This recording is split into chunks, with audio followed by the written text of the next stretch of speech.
So I really stumbled into this field. I was a junior in college at CU Boulder, up the road here, and I wanted to go to medical school. And so if you want to go to medical school, you should do research, do some summer fellowships. So I got a book called So You Want to Be a Doctor, and it had addresses in the back where you could apply for research fellowships. And I just applied all over the United States, and I ended up getting one in Chicago at what was then Michael Reese with Craig Johnson.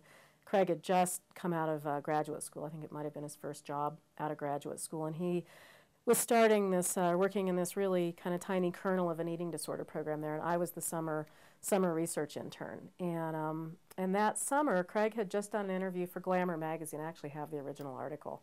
Glamour magazine, this was 1981, and he'd done an interview about bulimia and people binging and purging, and it wasn't a diagnosis really yet then, and thousands of women wrote in, just thousands. So all these letters came pouring in, and they were, you know, 15, 20-page letters.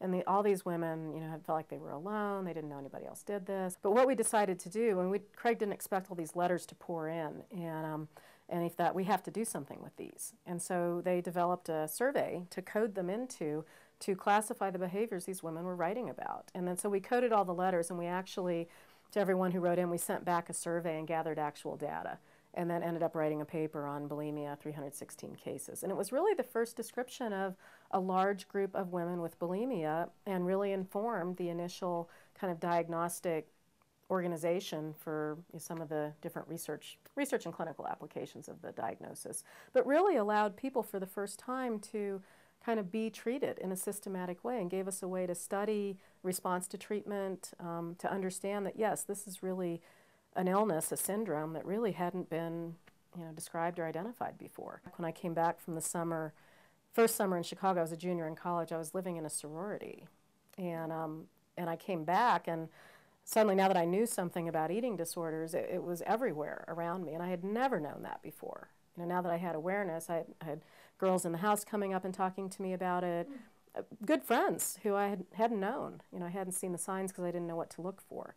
And that was really an eye-opener. I mean, looking back in my life, then I realized there were many friends and people I had known who had really struggled with serious eating disorders, and I didn't know. I thought my roommate wanting to smell my food but not eat was just her. You know, didn't occur to me till later. So anyway, as I went along, I again just kept, you know, seeing opportunities or being given opportunities to work with really amazing people in the field, and the more kids and individuals with eating disorders I met, the more compelling it became as really a career interest.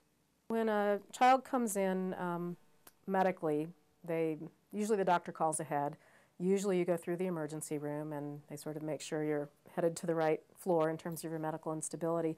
Once you come in, you'll meet a nurse and a team of doctors, and they'll talk with you about medical interventions for malnutrition, bradycardia, and electrolyte imbalances.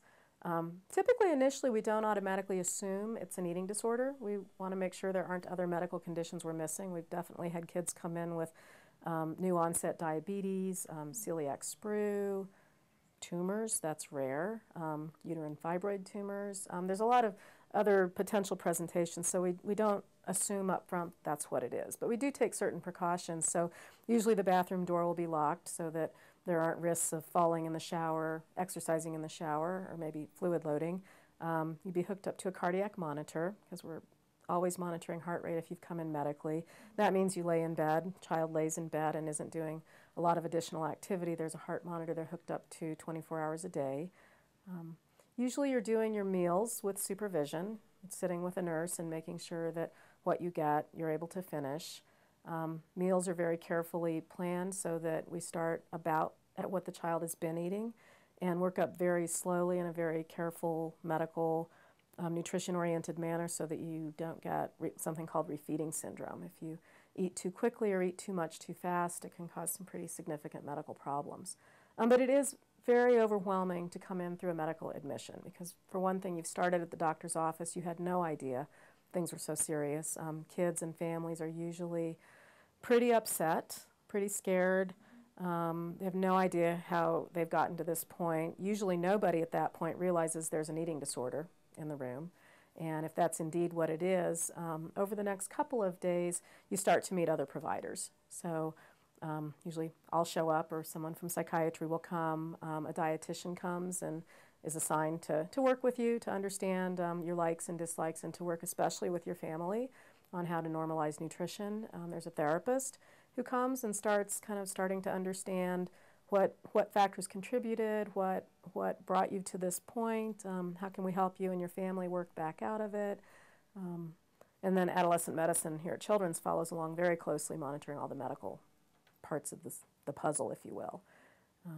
And really, we all then decide together, that whole group of people, the family, the child, the providers, therapist, dietitian, we all decide together with the family what next steps should be from the medical point.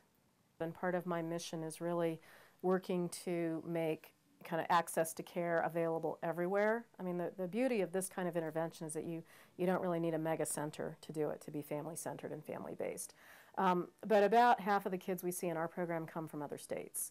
And with eating disorders nationally and internationally, it is not uncommon to have to travel for care.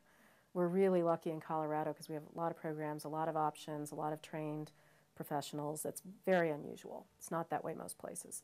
So what happens is that kids from other states, in our situation, Montana for sure, Wyoming to some extent, although Wyoming folks seem to be really good at getting out and getting help faster. I think Montana, they just try to stick it out longer or something. But kids tend to come in sicker from states or communities where they don't have easy access to care, or it isn't smooth. I mean, in Denver, kids come in really fast. I mean, we almost always see kids within 3 to 6 months of onset of illness now, which is incredible. It's great. A kid coming down from Montana, might have been sick for a year. They've probably tried some outpatient things, but kind of haphazard. They may have gone through a lot of GI workups for stomach pain or weight loss, and the kid isn't going to say, I'm starving myself. They may not even know they are. So they just tend to come in sicker if they don't have good access to care. And really what I hope, every pediatrician, family practice doc should know these things. I think any therapist who works with kids should know these things. And really there are books for providers, for families, there are workshops, there are so many different ways to learn how to take a family-centered approach to treating an eating disorder.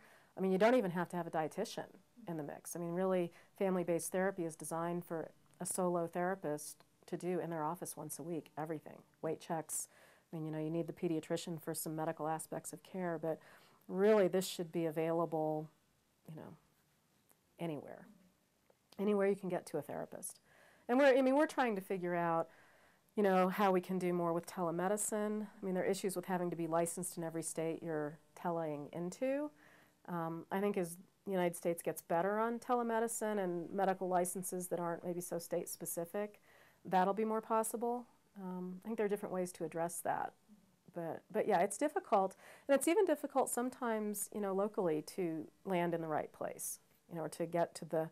Sometimes a pediatrician will say, oh, you look great, you could lose 10 pounds, And that's why I say, if mom or dad, if you have a gut instinct, that's not the right answer, then don't just stop there and say, oh, great, she can still keep dieting. Right. Yeah. So anorexia nervosa in particular is the mental illness with the highest mortality rate, which is really shocking. Most people would think depression or bipolar disorder, something like that. It's anorexia nervosa. The leading cause of death is also, often surprising to people. It's suicide. Cardiac death is second. And the fact that so many people with anorexia nervosa kill themselves tells you something about what a difficult illness this is to live with, what a significant impact it has on someone's life, how severe and persistent it can be to the point that even living seems intolerable. And I think for any individual or family with a loved one with anorexia nervosa, you need to be aware of that. When you change what you're putting into your body and when you're putting it in and when you're taking it out in the situation with purging, it's not just a completely detached behavior. You're affecting your body chemistry. And I have no doubt, now we're doing studies to try and really show this, that your body physiology changes. And it changes to support the behavior. And in the starvation state, your body makes many adjustments to survive the starvation state, but it also supports the starvation state when you slow down your heart rate, when you slow down your bowels, when you slow down brain function. Other things change. To do that, you change at a cellular level.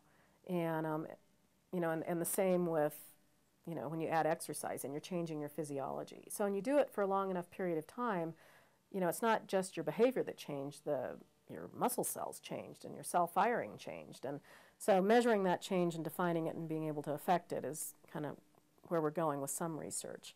So there's definitely a physiological change in the body. And with addiction, like the addictive drive, like the drive to starve or the drive to run, I mean, that's really thought to be a dopamine-linked process. And so again, we don't understand enough about it, but the rate at which our ability to measure these things in brain imaging or through genetics or different labs and such, it's really changed a lot in the last decade. Understanding, I mean, I think the brain is still a mystery. It's part of, I think, psychiatry in 100 years will probably still be very challenging and mysterious. But I think understanding the difference between, kind of how you think, how the thought is generated, how you feel someone else's energy. So there's certainly the cellular level of transmission, and then there's what we really still cannot measure. And so there's no question that physiology changes. There's no question that how you think changes. We still aren't very good at capturing how you think on fMRI.